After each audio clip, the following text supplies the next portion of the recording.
بیاد درا، اے رسول اللہ صلی اللہ علیہ وسلم، مجھے آج بھی وہ گوری گوری کلائیاں نظر آ رہی ہیں کہ جب سرکار نے وہ پتھر اٹھایا ہوا تھا اور پتھر اٹھا کے اپنے صحابی کی قبر کے سرہانے اس کو گاڑنا چاہتے ہیں۔ اب جس وقت پتھر لے آئے تو پھر وعدہ عند رأسہ، اس قبر کے سرہانے وہ پتھر رکھا اور ساتھ ارشاد بھی فرمایا، اعلموا بہا قبر اخی، میں نے اس پتھر سے اپنے صحابی کی قبر پر نشانی لگا دی ہے۔ اعلموا بہا قبر اخی، نشانی میں نے لگائی ہے کہ یہ شناخت رہے لوگوں کو حضرت عثمان بن مظعون کی قبر ہے، میں نے نشانی لگائی ہے۔ اور ساتھ کا ادفن الیہ من مات من اہلی، جو میرے اہل سے فوت ہوگا میں ان کے قریب ان کی قبر بناؤں گا، میں نے یہاں پر نشانی لگا دی ہے۔ اور یہاں پر سید عالم نور مجسم شفیع معظم صلی اللہ علیہ وسلم کی شریعت نے یہ واضح کیا کہ پتہ ہونا چاہیے کہ یہاں کون دفن ہے۔ پتھر کا رکھنا سارے محدثین نے لکھا کہ اس میں فلسفہ یہ تھا کہ یہ قبر پہچانی جائے کہ قبر کس کی ہے، قبر کو ممتاز کرنا، قبر والے سے واقف ہونا کہ یہ فلاں کی قبر ہے، یہ شریعت کا مزاج ہے کہ پتہ ہونا چاہیے کہ قبر میں کون دفن ہے۔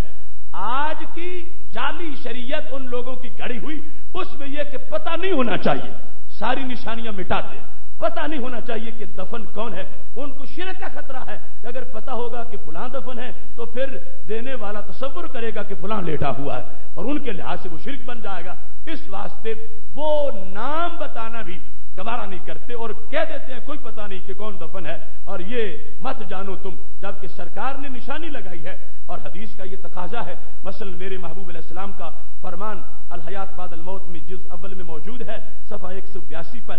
من زار قبر ابویہ او احدہما کل یوم جمعہ غفر لہ وکتب بارا،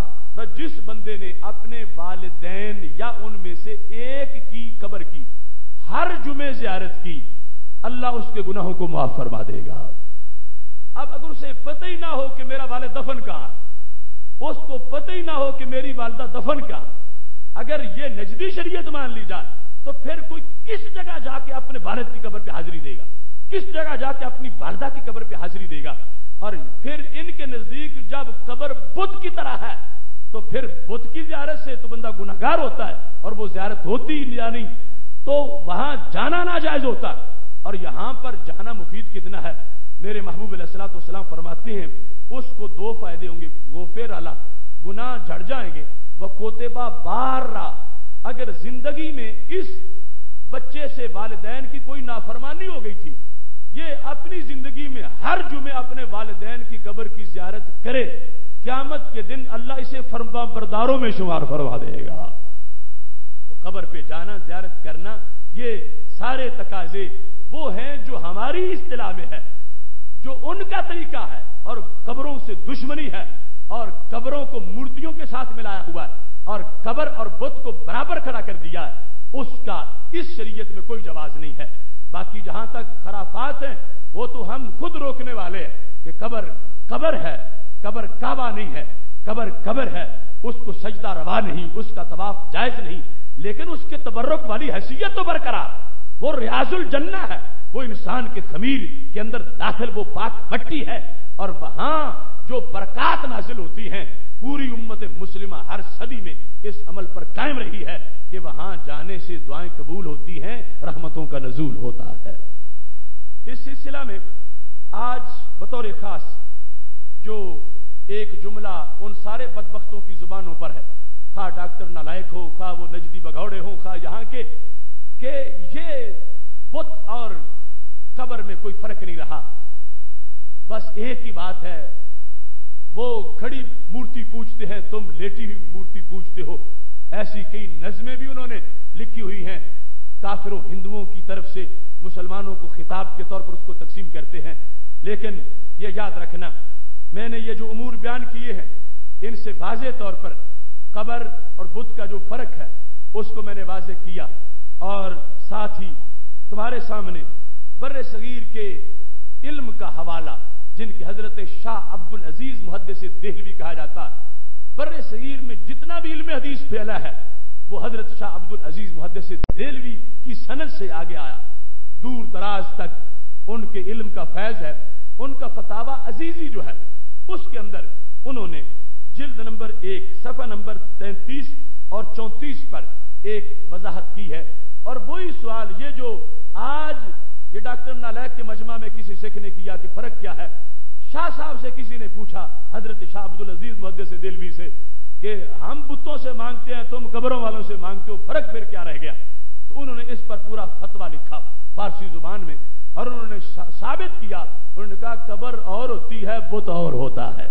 آج ان کے نام پر یونیورسٹیاں بنا کے چندے مانگنے والوں کو یہ سوچنا چاہیے کہ ان کی فکر کیا ہے، ان کا مذہب مسلک کیا ہے، اور بر صغیر کے مزاج کو جن کی علم پر فخر ہے وہ علم کیا فیصلے کرتا ہے۔ اور یہ سوچ جس پر اہل سنت آج بھی موجود ہیں، یہ وہ سوچ ہے جو بر صغیر کی نمائندہ سوچ ہے اور وہ جو امت کی نمائندہ سوچ ہے۔ اب وہ فارسی زبان میں ہے، میں مختصر وقت میں کوشش کرتا ہوں کہ آپ کے سامنے اس مفہوم کو بیان کروں۔ سوال یہ لکھا ہے، بت پرست اور ایک عالم کا مکالمہ، بت پرست اور عالم کا ڈائلاگ ہے، وہ مکالمہ شکل سوال حضرت شاہ عبدالعزیز محدث دہلوی رحمۃ اللہ علیہ کے سامنے پیش کر دیا گیا۔ مکالمہ اس طرح ہے، بت پرست مدد از بت می خواست، عالم منع کرد، کہ ایک بت پرست نے بت سے مدد مانگی تو عالم دین وہاں موجود تھا، اس نے منع کیا کہ شرک مکن، شرک نہ کرو، تم بت سے مدد مانگ رہے ہو، یہ شرک ہے۔ بت پرست گفت کہ اگر شریک خدا دانستہ پرستش کنم البتہ شرک است و اگر مخلوق فہمیدہ پرستش نمایم چگونا شرک باشد۔ بت پرست نے عالم دین کو جواب دیا کہ میں اس بت کو اگر اللہ کا شریک سمجھ کے مدد مانگوں تو پھر تو شرک ہوا، اور میں اگر اس کو اللہ کی مخلوق سمجھ کے مدد مانگوں تو پھر شرک کیسے ہوا؟ تو میں اس کو اللہ کی مخلوق سمجھ کے اس سے مدد مانگ رہا ہوں۔ یہ مشرک نے عالم ربانی کو جواب دیا۔ عالم گفت کہ در کلام مجید متواتر آمدہ کہ از غیر خدا مدد مجوید، قرآن مجید میں واضح ہے کہ غیر اللہ سے مدد نہیں مانگنی چاہیے، تو اس واسطے تمہارا اسے مخلوق سمجھ کے بھی اس سے مدد مانگنا بت سے یہ ناجائز ہے، شرک ہے۔ بت پرست گفت کہ بنی نو انسان از یک دیگر چرا سوال می نمایاں، اگر اس بت سے مدد مانگنا مخلوق سمجھ کے بھی ناجائز ہے تو پھر انسانوں سے مدد کیوں مانگتے ہیں؟ ہر انسان دوسرے انسان سے مدد مانگتا ہے۔ یہ بت پرست کا اور توحید پرست کا آپس میں مکالمہ ہو رہا۔ اس نے کہا پھر انسانی مدد تم کیوں جائز سمجھتی ہو کہ ایک انسان دوسرے انسان سے کہتا ہے میری مدد کرو، وہ مدد کرتا ہے؟ جب انسان سے مدد مانگنا جائز ہے تو پھر بت سے مدد مانگنا بھی جائز ہے، معاذ اللہ۔ اس بت پرست نے کہا۔ عالم گفت کہ بنی نو زندان ازیشا سوال منع نیست و بتانے تو مثل کنیا و کالکا وغیرہ مرداند قدرت بر ہے چیز نہ دارن۔ تو عالم ربانی نے کہا یہ جو انسانی مدد ہے اس کو تم دلیل نہیں بنا سکتے، کیوں کہ انسان تو زندہ ہے اور بت مردہ ہے۔ انسان زندگی میں ہے، یہ قدرت رکھتا ہے کسی کی مدد کرنے کی، اور بت جو ہے وہ مردہ ہے، بے جان ہے، وہ کسی کی مدد نہیں کر سکتا۔ اس واسطے تم انسانی مدد پر بتوں سے مدد حاصل کرنے کو قیاس نہیں کر سکتے۔ بت پرست گفت، اب پھر باری آئی بت پرست کی، تو اس نے کیا کہا؟ یہ جو آج ڈاکٹر نالائق کی زبان پر ہے۔ بت پرست گفت کہ شما از اہل قبور مدد و شفاعت می طلبید، کہ تم مسلمانوں قبروں والوں سے مدد مانگتے ہو اور ان کی شفاعت مانگتے ہو، ان کی سفارش قبر والوں سے مانگتے ہو۔ تو کہنے لگا کہ شما از اہل قبور مدد و شفاعت می طلبید باید کہ بر شما ہم شرک عائد شود۔ کہنے لگا اگر ہم بت سے مانگ کے مشرک ہیں تو تم قبر والوں سے مانگ کے مشرک ہو، پھر تم پر بھی شرک کا فتویٰ ہونا چاہیے۔ قبر والوں سے مانگنا ان کی سفارش اور شفاعت یہ تمہارا طریقہ ہے، تو جب ہم پہ فتویٰ ہے تو پھر شرک کا فتویٰ تم پہ بھی ہونا چاہیے۔ یہ وہ پوری نظم ہے جو وہ کافر کی فریاد انہوں نے ان کے حمایتیوں نے اپنی طرف سے شائع کی ہوئی ہے۔ اب جس وقت یہاں تک بات ہوئی، یہ فتاوی عزیزی حضرت شاہ عبدالعزیز محدث دہلوی، وہ ڈائلاگ جو شکل سوال ان کو پیش کیا گیا، اس پر آگے پھر اس کا جواب دیں گے۔ جس وقت یہ بات سامنے آئی القصہ ہرچے مقصد و مراد شما از اہل قبور است ہما مقصود من ہم از صورت کنیا و کال کاست. بت پرست نے کہا جو تمہارا قبروں سے مقصود ہوتا ہے وہی ہمارا بتوں سے مقصود ہے, اس میں تو کوئی فرق نہیں, تم بھی مرادیں چاہتے ہو ہم بھی مرادیں چاہتے ہیں, ہم پہ شرک کا فتویٰ تم پہ شرک کا فتویٰ نہیں, اس کا سبب کیا ہے؟ یہاں تک اس نے کہا بحسب ظاہر نہ قوت اہل قبور دارند نہ بت, ظاہری طور پر نہ قبر مدد کرتی نظر آتی ہے اہل قبور اور نہ ہی بت, اور باطنی طور پر کرتے ہیں تو باطنی طور پر جیسے تمہارے ولی کر لیتے ہیں ایسے ہمارے بت بھی کر لیتے ہیں. یہ اس کی پوری گفتگو ہے ایک عالم ربانی کے ساتھ. اب اس نے مزید کہا کہ اگر یہ صورتحال جائز سمجھی جائے تمہارے نزدیک تو ضعیف الاعتقاد مسلمان جو ہیں وہ ولی اور بت میں فرق پھر کیسے کریں؟ ضعیف الاعتقاد مسلمان کہیں گے جیسے قبر والے سے مدد مانگنا جائز ہے روحانی طور پر, ایسے بت جو کچھ روحیں کچھ چیزوں میں ہیں ان کفار کے عقیدے کے مطابق, جس طرح کے ان کے نام انہوں نے سیتلا اور مسانی رکھے ہوئے ہیں کہ ایسی کائنات کی کچھ مخلوقوں کی روحیں فلاں پتھر میں آ گئی ہیں, اس بنیاد پر وہ ان کا تصور کرتے ہیں, تم قبروں کا تصور کر لیتے ہو. یہ سارا سوال تھا جس میں سائل کا مقصد ڈائلاگ جو بت پرست کا تھا اس سے یہ ثابت کرنا تھا کہ بت میں اور قبر میں کوئی فرق نہیں, قبر اور بت کا معاملہ ایک ہے.